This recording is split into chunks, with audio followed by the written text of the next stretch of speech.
ये कहानी है 1938 की। कैरली नाम के एक आदमी की हंगेरियन आर्मी में, और वो उस कंट्री का बेस्ट पिस्टल शूटर था।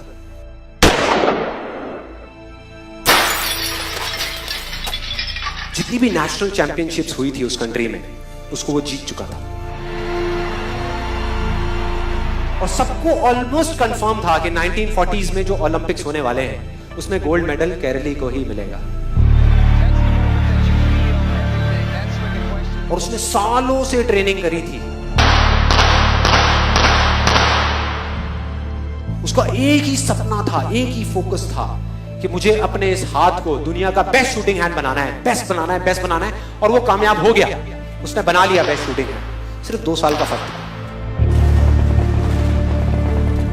1938 में एक आर्मी का ट्रेनिंग कैंप चल रहा था। क्योंकि वो आर्मी में था तो एक एक्सीडेंट हो गया। उसके उसी हाथ में जिससे उसने गोल्ड मेडल जीतना था, उसमें एक हैंड ग्रेनेड फट गया और वो हाथ चला गया। जो उसका सपना था, जो फोकस था, सब खत्म।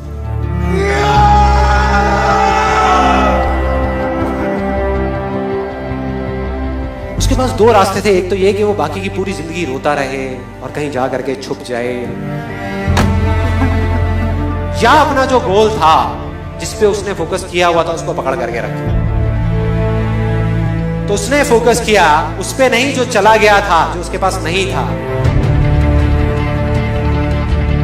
उसने फोकस किया उस पे जो उसके पास था।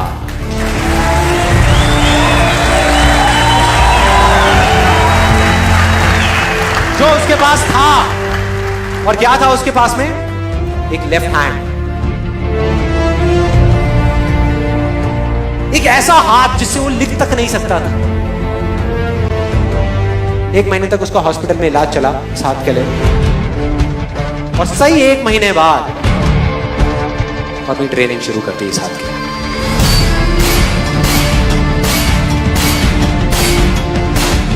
ट्रेनिंग के 1 साल बाद, मतलब कि 1939 में वो वापस आया। नेशनल चैंपियनशिप्स हो रही थी वहीं पे हंगरी में, और बाकी भी बहुत सारे पिस्टल शूटर्स थे वहां पर। उन्होंने जा करके उसको कांग्रेचुलेट किया। कहा कि यार देखो, ये होता है जज्बा, ये होती है स्पोर्ट्समैन स्पिरिट, कि इतना सब कुछ होने के बाद भी तुम यहां पर आए हो हमको देखने के लिए और हमारा हौसला बढ़ाने के लिए। किसी को नहीं पता था कि वो 1 साल से अपनी ट्रेनिंग कर रहा था लेफ्ट हैंड की। और उसने जवाब दिया, मैं यहां पर तुम्हारा हौसला बढ़ाने नहीं आया, तुम्हारे साथ कॉम्पीट करने आया हूं, तुमसे लड़ने आया हूं, तैयार हो जाओ। और कंपटीशन हुआ। बाकी सब वहां पर जितने भी लोग थे वो कॉम्पीट कर रहे थे अपने बेस्ट हैंड से। ये कॉम्पीट कर रहा था अपने ओनली हैंड से। ओनली हैंड से। कौन जीता? The man with the only hand, Kairali जीत गया। लेकिन वो यहां नहीं रुका। उसका गोल क्लियर था कि मुझे इस हाथ को इस कंट्री का नहीं, इस पूरी दुनिया का बेस्ट शूटिंग हैंड बनाना है। उसने अपना सारा फोकस उठा करके डाला 1940 पे, जब ओलंपिक्स होने वाले थे। लेकिन 1940s के ओलंपिक्स कैंसिल हो गए वर्ल्ड वॉर की वजह से। हाँ।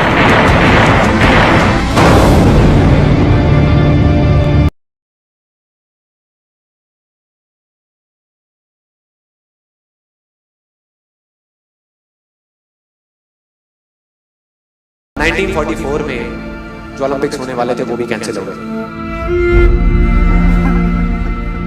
वर्ल्ड वॉर की वजह से। फिर से कैंसिल।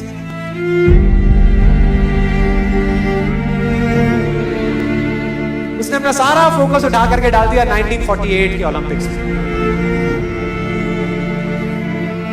1938 में उसकी एज थी 28 साल। 1948 में उसकी एज हो चुकी थी 38 इयर्स। और जो यंगर जो प्लेयर्स आते हैं निकल करके, उनसे कॉम्पीट करना मुश्किल होता चला जाता है। लेकिन मुश्किल नाम का ये वर्ड था ही नहीं उसकी डिक्शनरी में। वो गया, पूरे वर्ल्ड के बेस्ट शूटर्स आए हुए थे जो अपने बेस्ट हैंड से कॉम्पीट कर रहे थे, और ये अपने ओनली हैंड से कॉम्पीट कर रहा था। और कौन जीता? The man with the only hand.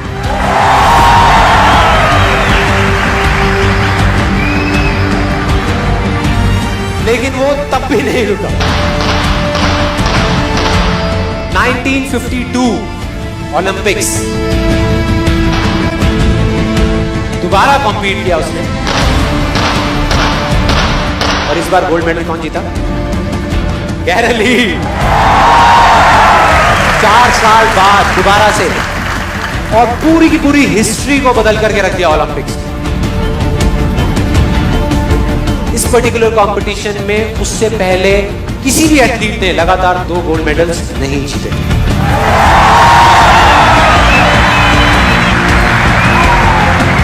अब किसी भी लूजर के पास चले जाओ, उसके पास लिस्ट होगी बहानों की कि मैं इस वजह से फेल हुआ अपनी लाइफ में, इस वजह से मैं कुछ नहीं कर पाया। बहुत लंबी लिस्ट है।